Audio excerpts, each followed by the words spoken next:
नमस्कार दोस्तों, break exam में आप सभी का स्वागत है। आज के वीडियो का टॉपिक रहेगा हमारा अंतर्राष्ट्रीय परमाणु ऊर्जा एजेंसी यानी कि इंटरनेशनल एटॉमिक एनर्जी एजेंसी। यह वीडियो आपके आने वाले यूपीपीसीएस, यूपीआरओ और अन्य वनडे एग्जाम के लिए बहुत ही ज़्यादा इम्पोर्टेंट है, क्योंकि इस वीडियो में हम इस एजेंसी से जुड़े हुए महत्वपूर्ण तथ्य देखेंगे। उसके बाद हम 10 MCQ देखेंगे, तो 10 MCQ देखेंगे जो आपके आने वाली परीक्षाओं में यहाँ से पूछे जा सकते हैं। तो आखिर यह एजेंसी क्यों चर्चा में है? तो अभी भारत ने जो अब पाकिस्तान पर ऑपरेशन सिंदूर किया था, इस कारण से माना जा रहा था कि पाकिस्तान में कोई भी रेडिएशन रिसाव ना हो जाए, क्योंकि इस रिसाव के होने से काफ़ी ज़्यादा लोगों की जान हानि हो सकती है। तो इस कारण से IAEA ने पुष्टि किया है कि पाकिस्तान के किसी भी परमाणु संयंत्र से कोई भी रेडिएशन रिसाव नहीं हुआ है। आइए देख लेते हैं यह संस्था क्या है। तो यह संस्था संयुक्त राष्ट्र प्रणाली की एक विशेष संस्था है, जिसे atoms for peace and development यानी कि शांति और विकास के लिए परमाणु एजेंसी भी कहा जाता है।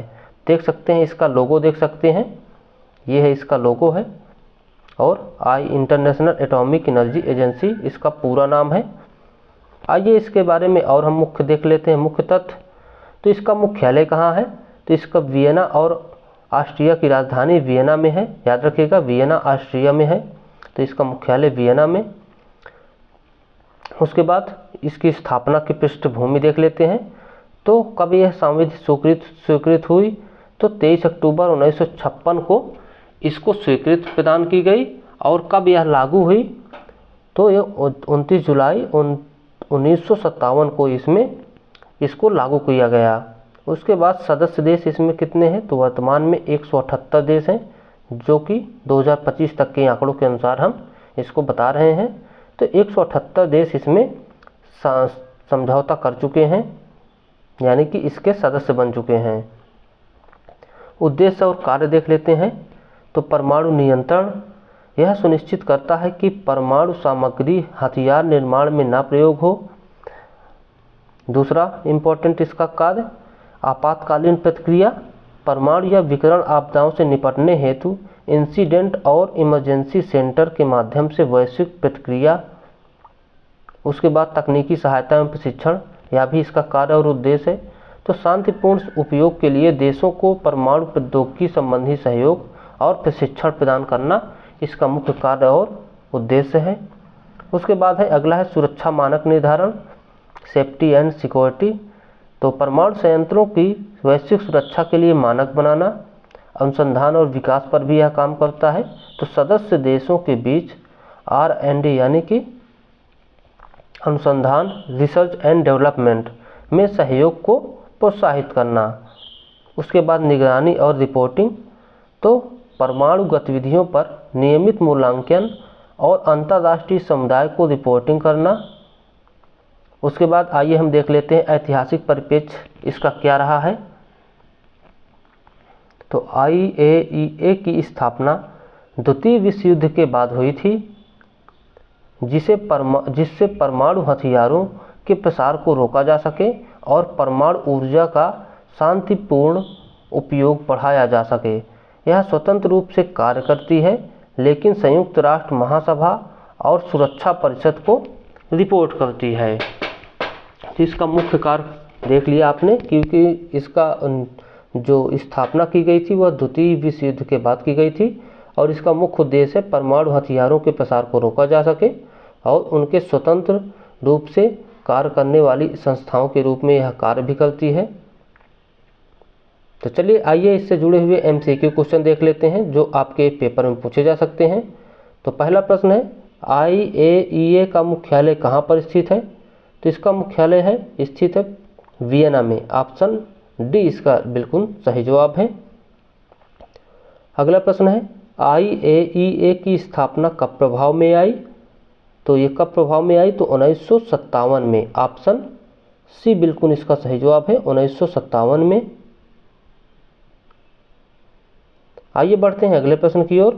IAEA को संयुक्त राष्ट्र की किस संस्था को रिपोर्ट देनी होती है? तो इसका सही जवाब क्या है? दोनों महासभा और सुरक्षा परिषद को। ऑप्शन सी बिल्कुल सही जवाब है। महासभा और सुरक्षा परिषद को यह रिपोर्ट देती है। IAEA को किस नाम से जाना जाता है? तो इसका पूरा नाम है, किस नाम से जाना जाता है? Atoms for peace and development. याद रखिएगा, atoms for peace and development, शांति और विकास के लिए परमाणु। चलिए बढ़ते हैं अगले प्रश्न की ओर। अगला प्रश्न है, निम्नलिखित में से कौन IAEA का प्रमुख कार्य नहीं है? इसके ऑप्शन है परमाणु हथियार बनाना, परमाणु सुरक्षा के लिए मानक निर्धारण करना, तकनीकी सहयोग प्रदान करना और परमाणु आपातकालीन प्रतिक्रिया देना। तो इसका कौन सा प्रमुख कार्य नहीं है? तो परमाणु हथियार बनाना इसका प्रमुख कार्य नहीं है। ऑप्शन ए बिल्कुल सही जवाब है। आइए बढ़ते हैं अगले प्रश्न की ओर। IAEA यानी कि अंतर्राष्ट्रीय परमाणु ऊर्जा एजेंसी किस प्रकार की संस्था है? तो इसके ऑप्शन है क्षेत्रीय संगठन, बहुपक्षीय सैन्य संगठन, स्वतंत्र अंतर्राष्ट्रीय वैज्ञानिक संगठन, संयुक्त राष्ट्र से संबद्ध स्वतंत्र अंतर्राष्ट्रीय एजेंसी। तो इसका सही जवाब है ऑप्शन डी, संयुक्त राष्ट्र से संबद्ध स्वतंत्र अंतर्राष्ट्रीय एजेंसी है यह। अगला प्रश्न है, भारत में किस ऑपरेशन के बाद IAEA ने किरणा हिल्स को लेकर बयान जारी किया है? तो किस ऑपरेशन के बाद यह चर्चा में आई थी और किरणा हिल्स को लेकर बयान जारी किया है? तो ऑप्शन ए है ऑपरेशन विजय, ऑप्शन बी है operation blue star, option C है ऑपरेशन सिंदूर, ऑप्शन डी है ऑपरेशन सौंदर्य। तो अभी भारत ने ऑपरेशन सिंदूर किया है, जिसके बाद से इस एजेंसी ने ये अपना बयान जारी किया है कि वहाँ पर कोई भी रेडिएशन रिसाव यानी कि लीकेज नहीं हुआ है। चलिए बढ़ते हैं अगले प्रश्न की ओर। IAEA का मुख्य कार्य क्या है? तो इसका मुख्य कार्य क्या है? ऑप्शन ए परमाणु युद्ध को बढ़ावा देना, ये तो बिल्कुल गलत है। परमाणु हथियारों का प्रसार, बिल्कुल गलत है। परमाणु ऊर्जा का शांतिपूर्ण एवं सुरक्षित उपयोग सुनिश्चित करना, बिल्कुल सही जवाब है। परमाणु रिएक्टरों का निजीकरण करना, ये भी गलत है। तो ऑप्शन सी बिल्कुल इसका सही जवाब है। याद रखिएगा ऑप्शन सी। चलिए बढ़ते हैं अगले प्रश्न की ओर।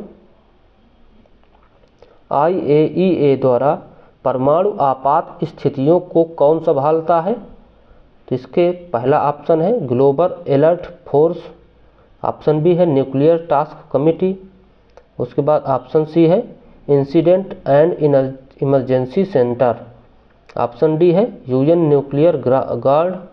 याद रखिएगा ऑप्शन सी बिल्कुल सही जवाब है, incident and emergency centre, option C. आइए बढ़ते हैं अगले प्रश्न की ओर।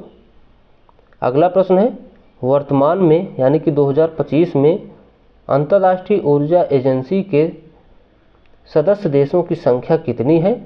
ऑप्शन ए है 123, ऑप्शन बी है 150, ऑप्शन सी है 178 और ऑप्शन डी है 200।